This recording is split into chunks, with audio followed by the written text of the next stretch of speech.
Remember when Ford's engineers went all out? Well, I do.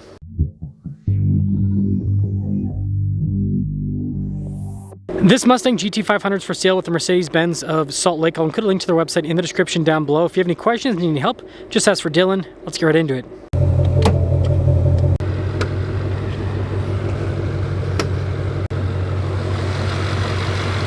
Powering this is a supercharged 5.2 liter V8 that goes through a 7-speed dual clutch. It puts out 760 horsepower, 625 pound-feet of torque. And if this engine looks familiar, well, it should, because it's the current engine of the Raptor R. Yes, that is functional. Also, the little hood pins, really cool part of this. And look how solid this is when you close it.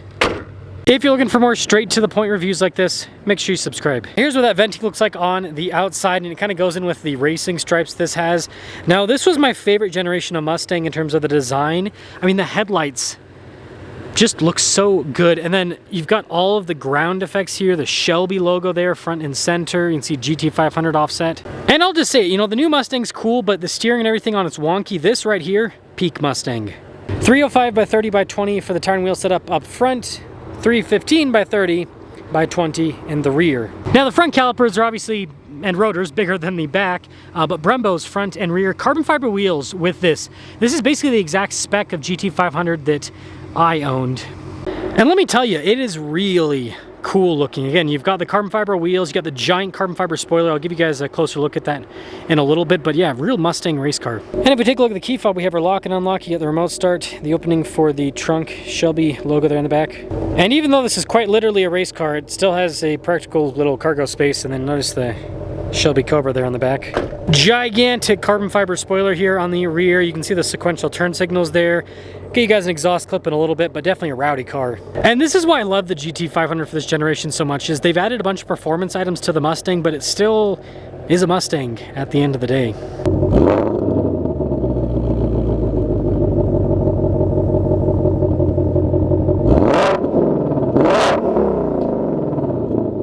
Keyless entry, and let's check out the interior. So this comes with stuff like blind spot monitoring, frameless windows, and although these materials aren't the nicest, I don't know, pretty good for the type of car it is, right? Got your window controls here. Now this is the coolest part of the seats. So you've got these Recaro bucket seats there with the white on them, completely manual.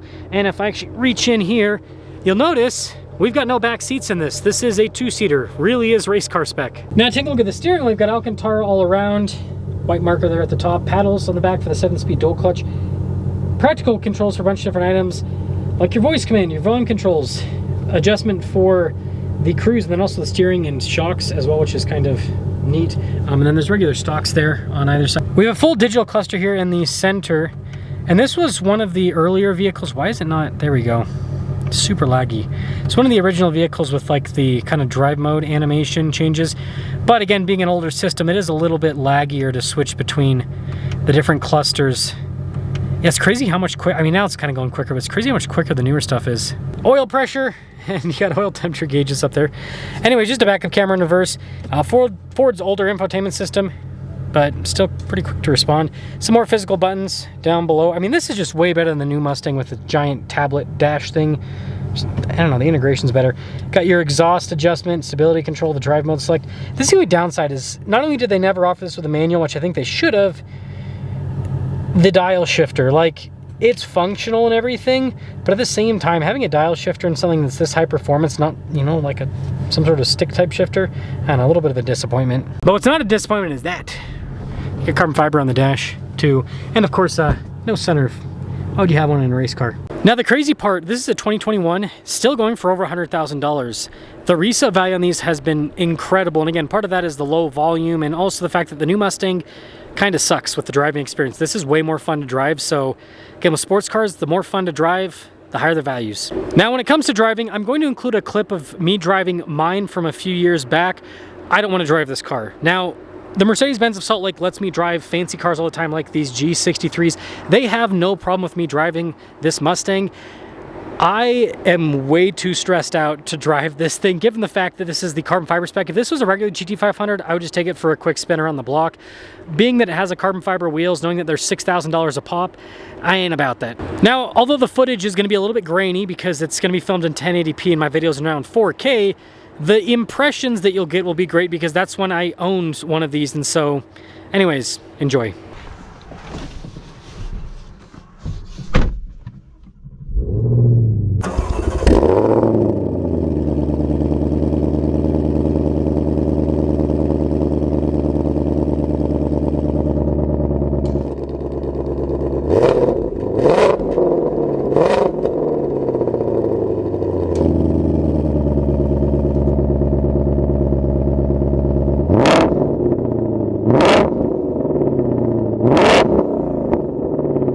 Now before we set off, we'll quickly talk about visibility here in the GT500. So here's your visibility of the hood. It's a super long hood, so it does take a bit to get used to. Blind spot monitoring through both the mirrors actually, and then throughout the rest of the rear. And it's so cool to see the wing there in the back.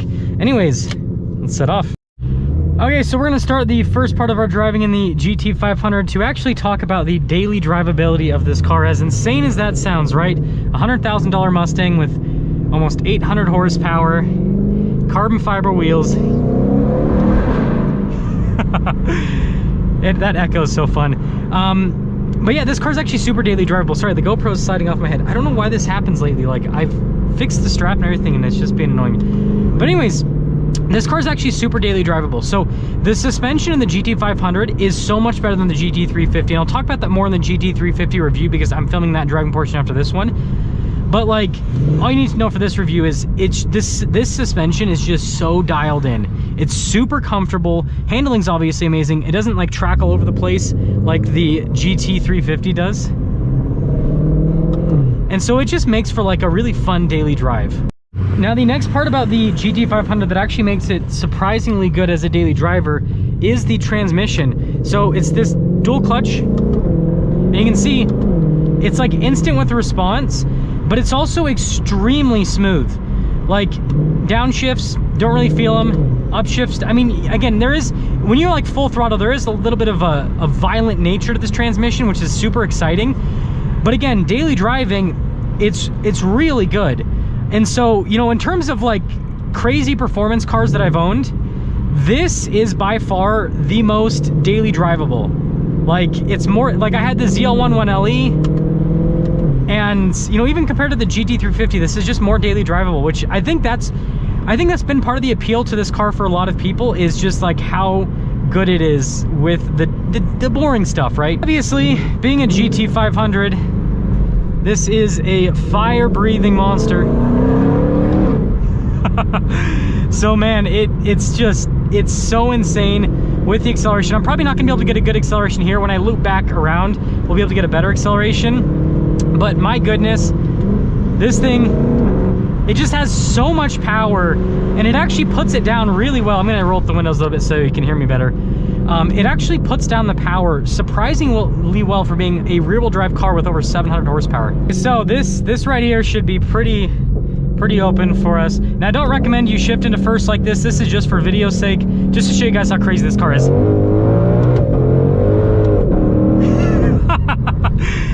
So about that traction thing, I mean, sometimes it's definitely a monster. Now, the other thing I want to mention about this car is this is a car that you always drive in manual mode. You never have this. I mean, I guess if you're on like the highway, that's different. But like, if you're actually like driving the car always in manual mode, this transmission does fine in automatic mode, but like, it's so good. Like, I'm being like, this is the best dual clutch. Like, I've done Porsches, I've done, you know, I've driven like a bunch of supercars over the last like couple of years, and even like the Acura NSX, that's another one with a really good dual clutch. This is better than all of them. Like, it's so razor sharp, and it's so engaging. I feel like this perfectly pairs an automatic with a manual. Like, this is my favorite automatic transmission in a performance car. And so, to sum things up here, the GT500, I know this wasn't the most exciting driving. There's more traffic than I expected, to be honest. I will have like more videos. Like, I plan on taking this on the track and everything, so like, there's another reason for you guys to subscribe. But here's the deal. I think that in the Mustang community, this GT500 is kind of slept on because it isn't offered with a manual. But for the people that actually understand what this car does, it's such a phenomenal car. The handling characteristics are amazing. It has a fantastic powertrain. It sounds amazing. The power delivery is great. The driving dynamics overall are fantastic. Like, I would much rather have this over pretty much, like, I've driven a bunch of supercars. I would rather have this over so many supercars, because this has like an excitement factor to it. Like, my hands are kind of sweating right now, because like when you drive this, it gets your heart going. You know, I don't necessarily get that in a lot of, you know, like a lot of the modern supercars have become so like boring, if that makes sense. Like, they've toned everything down so much to make them so luxurious, this and that, especially like the 911. It's a really good example of one. And this, it's still like, it has that edge to it. But let me know what you guys think about the GT500. I think this is a car that a lot of people sleep on, but you know, I think long term, as long as this setup ends up being somewhat reliable, we'll see about that. If that happens, I think that this is going to be like definitely a future collectible. I mean, everyone says that about like any, you know, Shelby car, but I just think that with everything this has going for it, we're just not going to see cars like this in the future. Everything's going to be electric, everything's going to be hybrid, and this has a supercharged V8 and one of the best dual clutch automatics ever made.